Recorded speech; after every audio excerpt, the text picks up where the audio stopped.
Hi, I'm Julie and I'm going to show you today how I packed for plein air painting to go on a trip to London by aeroplane, so that was interesting trying to fit it all in.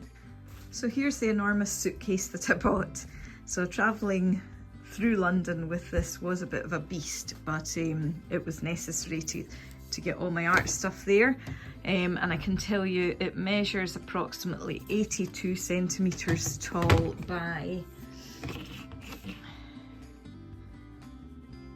51 centimetres wide by about 30 centimetres depth, and yeah, it was needed.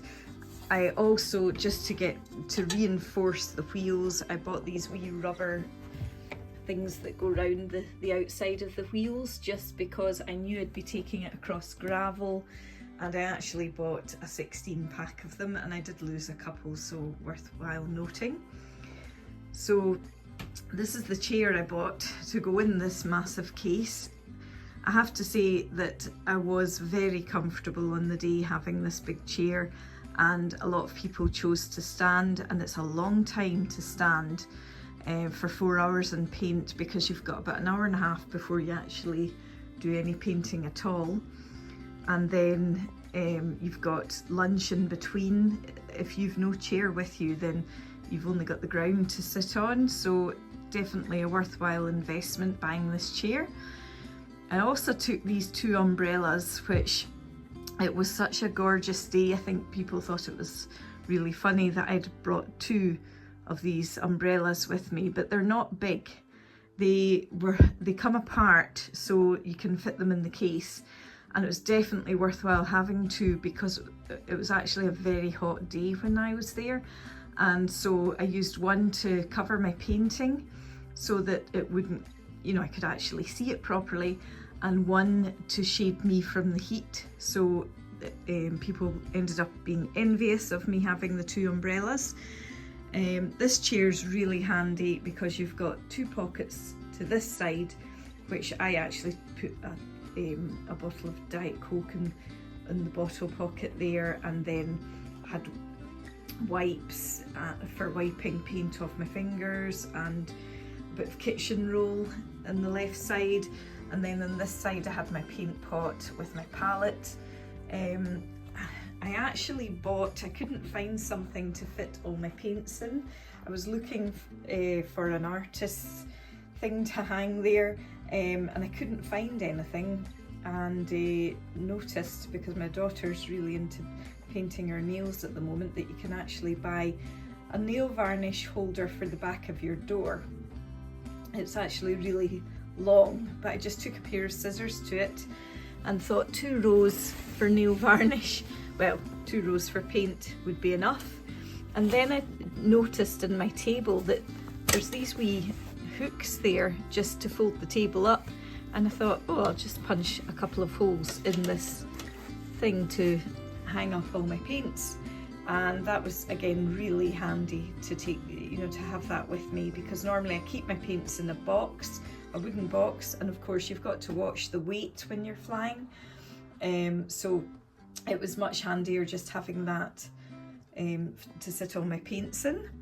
And I thought about taking an easel, a proper easel, but the length of the easel, the weight of it would take up too much room in my case, so I just chose to take one of these wee table easels that just fold flat, so that was much easier for travelling. I've got my pencil case in here, where I've got obviously pens, pencils, but paintbrushes fit in there. I did saw some paintbrushes down. I prepared for the wind as well by taking some of these command strips. Really what I was worried about was the canvas coming up off this. So I thought, if it's windy, I'm going to stick command strips to my easel and to the back of my canvas, but fortunately didn't have that problem. Instead of travelling with weights in my suitcase when I'm already worried about the weight of my case, I bought this bag, and you can actually just fill it with water bottles or stones, like stone chips, or if you're painting at the beach, for example, you could put sand in there and it just weighs it down.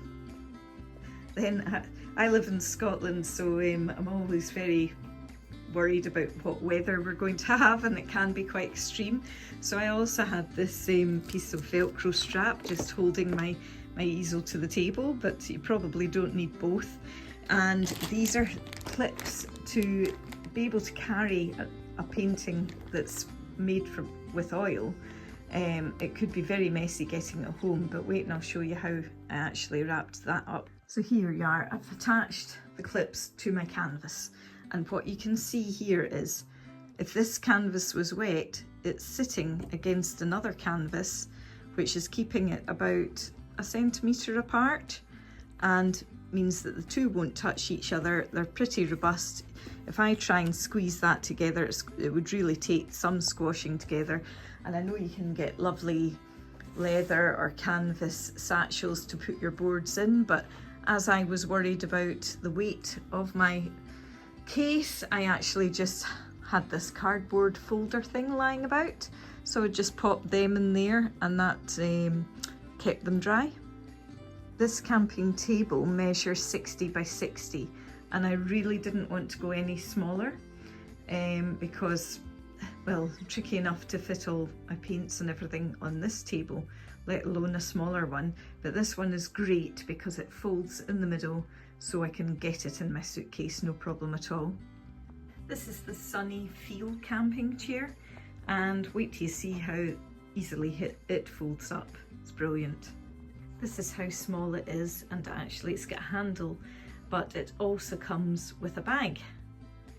And here's the chair in the bag, fitting very snugly into the case. And you can probably see, and you might think this is a bit over the top, but I did add 2 rucksack straps so that I could wear it as a backpack.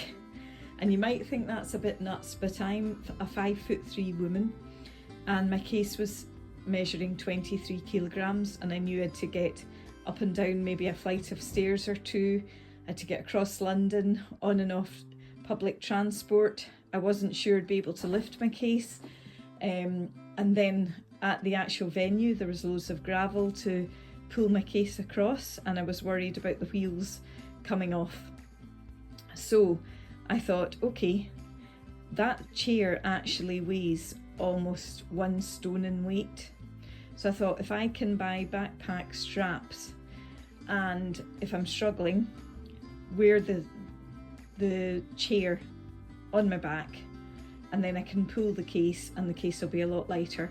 So that's exactly what I did. And the only time I needed it was for the gravel. I just could not get my case across the gravel, and there was no one there to help me. You're very much on your own on the day. So I was just so delighted that I had bought these backpack straps. So on this side of the case, I've got my 2 canvas panels in this box. Underneath that, my fold-up camping table, and just underneath that, I've got my easel.